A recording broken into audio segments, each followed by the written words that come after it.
Amen. Nebuchadnezzar, roi des rois, selon le monde, il avait un empire. Dieu l'a utilisé pour punir son peuple. Parce que son peuple était désobéissant. Mais à un moment, il a ignoré qu'il y a un Dieu de Dieu qu'il a utilisé. Amen. Les enfants d'Israël sont allés en captivité. Les Daniel et tous les autres autour étaient autour du table du roi. Et ils profitaient de leur sagesse. Mais ils n'avaient pas l'intérêt de comprendre que leur Dieu était les dieux des dieux. Alléluia. Et puis il a eu un avertissement des rêves que s'il ne change pas, il sera comme un animal dans les champs. Alléluia. Mais vous allez voir, on va voir l'obstination de l'orgueil. L'orgueil est par principe têtu et obstiné. Amen. Il n'a pas écouté. Maintenant au verset 30, le roi prit la parole, dit: n'est-ce pas ici Babylone la grande que j'ai bâtie comme résidence royale par la puissance de ma gloire et par la gloire de ma magnificence. La parole était encore dans sa bouche, qu'une voix qui descendait du ciel: apprends, roi Nebuchadnezzar, qu'on va t'enlever les royaumes. On te chassera au milieu des hommes, tu auras ta demeure avec les bêtes des champs, on te donnera comme au bœuf de l'herbe à manger. 7 ans passeront sur toi jusqu'à ce que tu saches qu'il est très haut dormi sur le règne des hommes et qu'il les donne à qui lui plaît. Au même instant, la parole s'accomplit sur Nebuchadnezzar. Il fit chasser du milieu des hommes, il mangeait de l'herbe comme le bœuf. Son corps fut trempé de la rosée jusqu'à ce que ses cheveux crussent comme les plumes des aigles et ses ongles comme ceux des oiseaux. Autant après le temps marqué, Nebuchadnezzar leva les yeux et la raison me revint. J'ai béni le Très-Haut, j'ai loué et glorifié celui qui vit éternellement, celui dont la domination est une domination éternelle, dont le règne subsistait de génération en génération. Jusqu'à ce qu'il soit humilié. Dieu lui a donné ce royaume. Dieu a payé son peuple saint à cause. Il l'a utilisé comme instrument. Mais il a oublié cela. Amen. Il a dit: c'est à moi le royaume. Et puis, il est devenu comme un animal. Pendant 7 ans. Pourquoi je prends l'exemple de Nebuchadnezzar? C'est la manière dont Dieu punit les siens. Vous vous souvenez, Dieu punit les siens pas pour le faire mourir. Il va te faire passer une histoire pendant X temps pour que tu apprennes. Lui, il a dit: oh, là, il était comme un bœuf, les cheveux comme les plumes de, je sais pas, de l'aigle. Et puis, il faut voir les dessins dans les bandes dessinées des enfants, comment il est. C'est à faire rire. Et puis, il a dit: oh, il y a un Dieu qui est très haut. Et Dieu l'a relevé de nouveau. L'exemple vraiment de comment Dieu punit ses enfants. Je vous dis que le Dieu d'Abraham, d'Isaac a puni ses enfants aujourd'hui. Allez dans les textes hébreux, comme un père punit ses enfants. Si vous n'écoutez pas, Dieu va vous faire passer là-bas. Amen. Amen. Un autre exemple que je vais donner quand je vais enseigner sur la rébellion, vous vous souvenez de Marie-Sœur de Moïse. Amen. Il s'est élevé contre les serviteurs de Dieu. Pendant combien? 7 jours, il était en dehors du camp frappé de quoi? De lèpre. Et après la lèpre était finie. Mais au moins il a appris qu'il ne pas être rebelle. Alléluia. Amen. On va voir quand on va voir les symptômes, parce qu'un des symptômes de l'orgueil, c'est aussi la rébellion. Mais ça va prendre une étude dès dimanche. Je vais en profiter pour bien enseigner, parce que beaucoup de gens ne comprennent pas que le royaume de Dieu, c'est un royaume hiérarchisé. Le royaume de Dieu, ce n'est pas comme le monde, ce n'est pas les désordres. Ce n'est pas comme les démons qui s'arrachent là, non, c'est l'ordre. Amen. Alléluia. Amen. Amen. Alors nous voyons que le 8e principe nous montre simplement que, mais bien aimé, quand Dieu t'a béni, n'oublie jamais d'où t'es venu ta bénédiction. Je vous raconte toujours comment je suis arrivé au Canada. Je vous raconte toujours. Il n'y avait pas de relations diplomatiques. Comme ma soeur, c'est une onction. Comme ma soeur venait recevoir sa nationalité canadienne. Là. Moi, je suis arrivé, il n'y avait pas de relations entre, à l'époque où on avait puni le Congo, parce qu'il n'y avait pas de, comme on punit la Syrie aujourd'hui là, il n'y avait pas de relations entre, la coopération entre les alliés de l'époque et les Canadiens était coupée. Mais j'ai reçu la bouche de la francophonie. Procès verbal dans toute la République des alliés à l'époque, un seul nom cassé Gangoum et je suis venu. Avec toute ma famille. Je ne peux pas ignorer cela.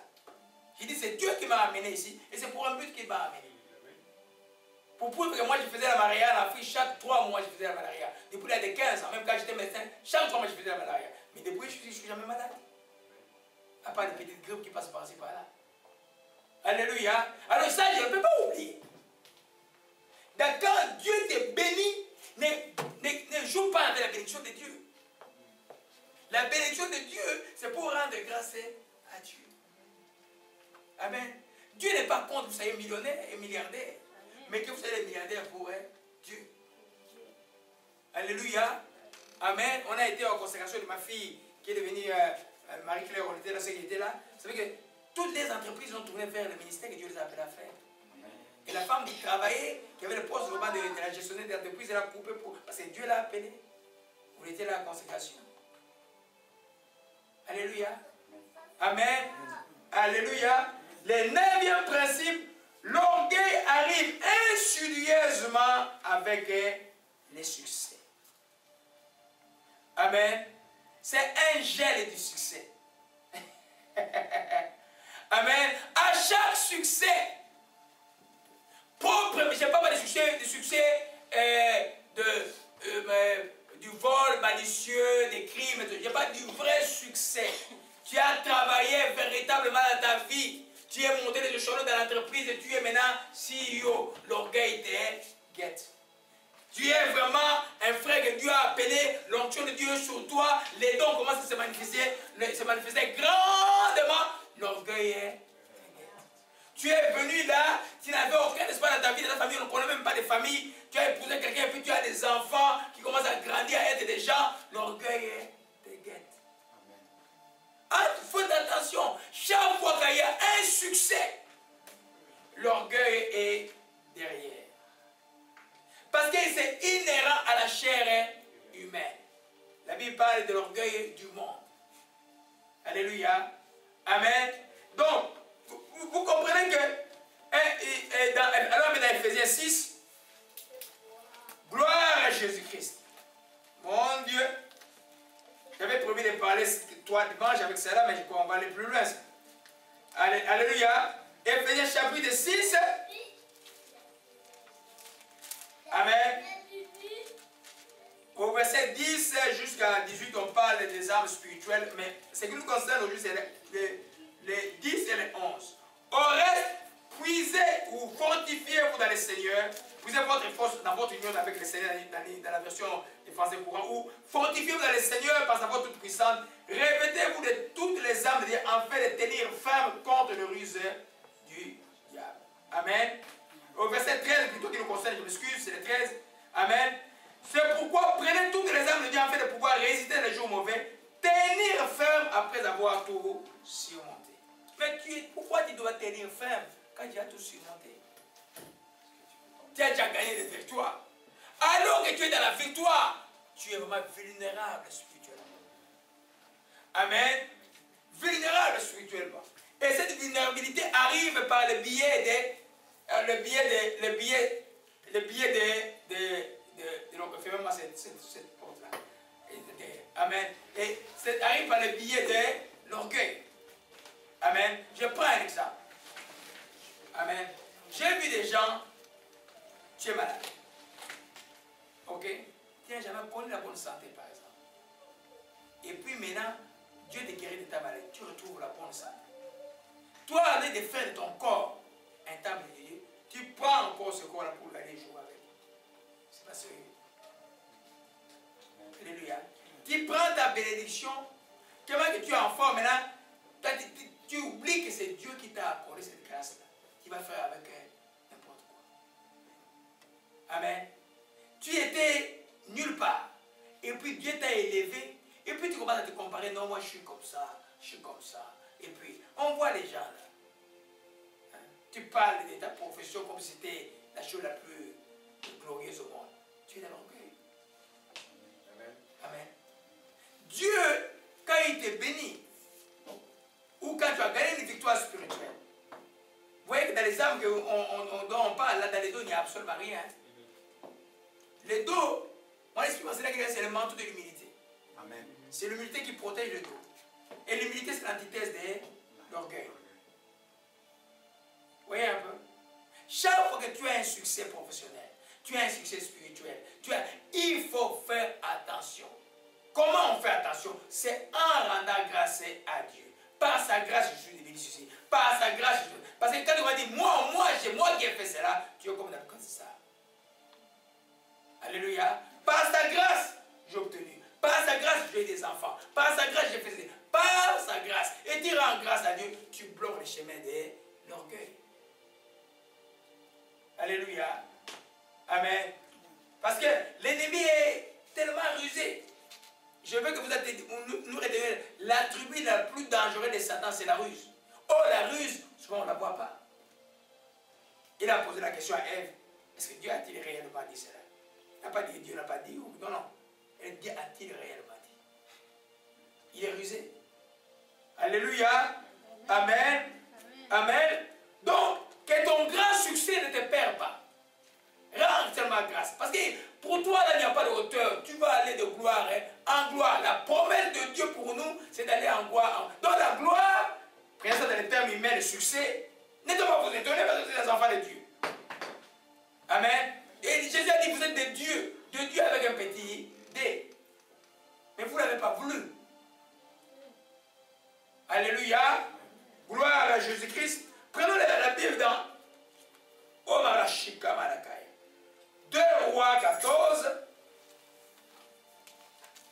2 Rois 14. Amen. La parole, vous allez la recevoir cet été. Dieu est bon. Alléluia. Il chante toutes choses bon.